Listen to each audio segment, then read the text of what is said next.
I bought my house 2 years ago.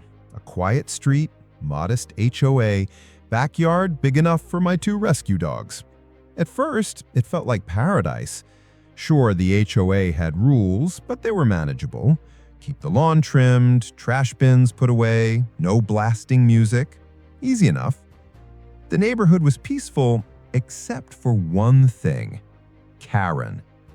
Everyone knew her. She wasn't even the HOA president, but she acted like she ran the entire place. She'd snoop through garbage cans, measure grass with a ruler, and pound on doors if you left a bin out an extra hour. She was loud, nosy, and self-appointed as the guardian of the community. But for the first year, she never really bothered me. That changed the moment my wife moved in. We'd been dating long distance, and when she finally got a job transfer, she packed her bags, loaded up her car with boxes, her dog in the back seat, and moved in with me. It should have been a happy, private moment. But of course, Karen was standing on her porch, arms crossed, face twisted like she just smelled rotten milk. I gave her a polite wave. She didn't wave back. Within 48 hours, the harassment started. A notice taped to my front door. Unregistered tenant detected. Unauthorized cohabitation violates HOA policy. Excuse me? I checked the bylaws. Nowhere did it say a spouse couldn't live with you.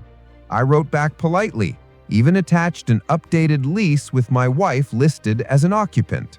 Karen fired back with a handwritten note. How convenient. Then my wife's car was slapped with a neon orange, unauthorized vehicle sticker, despite the fact that I had already registered it with the HOA office. A neighbor whispered to me later, Karen had called it in personally. Next came the knock at my door. Karen stood there, clipboard in hand, smug smile plastered on her face. I need to see your wife's identification. My wife looked confused. Why? Karen's tone turned sharp. We've had cases of fraud. Illegal tenants pretending to be spouses to gain access to community privileges. I stepped forward. Are you accusing my wife of fraud? Karen didn't even blink. Not accusing, just following protocol. We slammed the door in her face. But Karen wasn't done. The next morning, she was pacing outside my house, snapping pictures of our driveway, our trash bins. She even aimed her phone through the window at my wife. It was obsessive, creepy. We ignored it until the cops showed up. 2 squad cars rolled into our cul-de-sac like there was a hostage situation. One officer knocked on my door. Behind him, Karen smirked like she had just won the lottery. We need to speak to your wife. She's being accused of impersonation and potential identity theft. A formal report was filed by your HOA. What? I shouted. Impersonation of goo. Karen leaned in. She's not on the deed. She's not in the HOA registry. You've let a complete stranger into our community. She doesn't even look like she belongs here.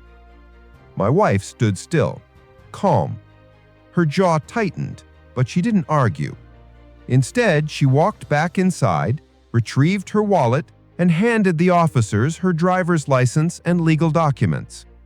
They cross-checked everything. One officer turned to Karen.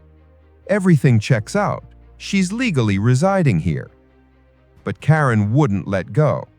What about her employment, her work ID? We don't allow people with unclear backgrounds. The officer cut her off. Ma'am, this isn't a military checkpoint. It's a suburban neighborhood. Karen's face burned red. She hissed, "You'll regret letting her stay here. I'll make sure the board hears about this." From there, things spiraled.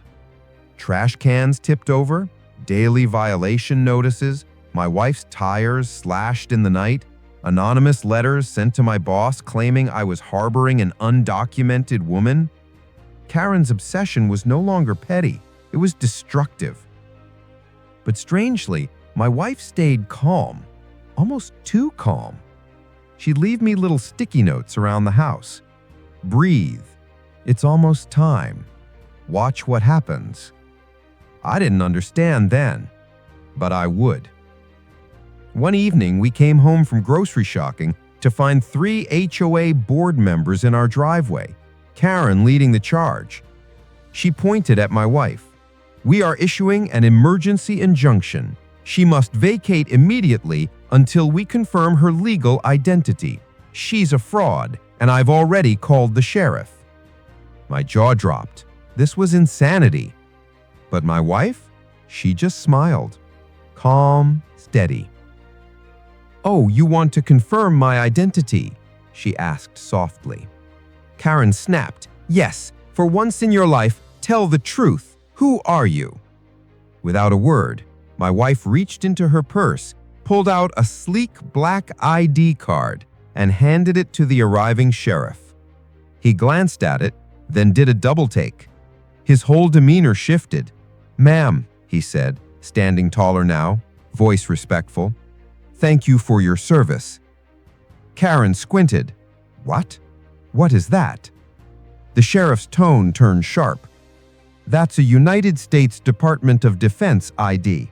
She's an active duty officer, which means not only is she legally protected to live here, she's federally covered under the Service Members Civil Relief Act. You have been harassing a military officer." Karen's face drained of color.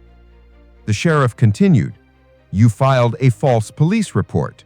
You attempted to intimidate and discriminate against a service member.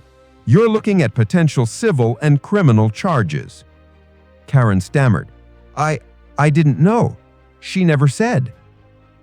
My wife's reply was ice cold. "You never asked." For the first time in weeks, Karen was speechless. My wife looked her dead in the eye. "You messed with the wrong house." And she had no idea what was still coming. The sheriff filed a full report that night. The HOA board launched an internal review. At the next meeting, the room was packed with neighbors. Karen walked in late, trying to hold her usual arrogant posture, but the energy had shifted. The HOA president cleared his throat. "We've investigated recent events. Based on pilot documentation and formal complaints, we have no choice." Karen cut him off. "This is about her? You're siding with—" President slammed his gavel. "You harassed a decorated military officer.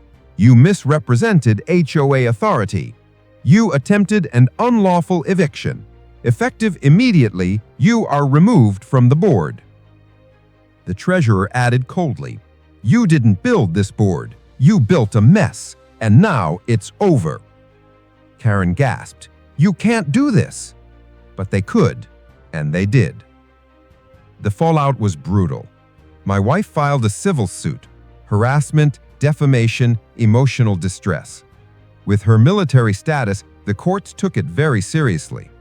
Karen tried to act composed in court, but her voice trembled.